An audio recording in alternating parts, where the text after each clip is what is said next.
এই লন্ডনে বেসিক্যালি এত রোদ পড়ে না।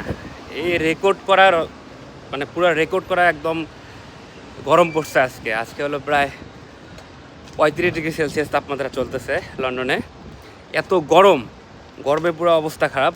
মানুষজন পুরো ছাতা নিয়ে ঘুরতেছে, দেখতে পাচ্ছেন ছাতা নিয়ে ঘুরতেছে।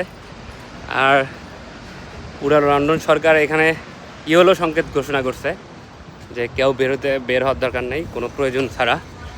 তো বেসিক্যালি আমাদের কাজ ছিল, যার কারণে বাইরে বের হয়েছিলাম। কাজ শেষ করে বাসার দিকে যাচ্ছি। এত গরম, মানে বললাম কি যে থাকা যাইতেছে না। যে মানে এই লন্ডনে এত গরম কেউ সহ্য করতেও পারে না, কারণ লন্ডনের বাড়িগুলো যে আপনারা যে বাড়িগুলো দেখতে পাচ্ছেন পিছনে, তো এই বাড়িগুলো সাধারণত ঠান্ডার জন্য তৈরি করা হয়েছে।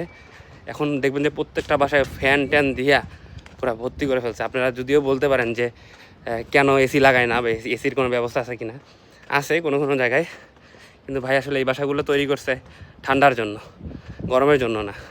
কোনো মতো একটু আলো ঢোকে, বাতাস ঢোকে না। এই হলো জীবন লন্ডনে। প্রচুর গরম, বাসায় যায় স্যালাইন খাইতে হবে। তো আপনারা অনেকে জিজ্ঞেস করেন যে ভাই আপনি খালি ঠান্ডার ভিডিও ছাড়েন। এই যে ভাই সে গরমের ভিডিও ছাড়লাম, পুরো রোদে তিক্ত আসক্ত অবস্থা। এলো জীবন। তো ভালো থাকবেন, সুস্থ থাকবেন, দোয়া করবেন। আসসালামু আলাইকুম।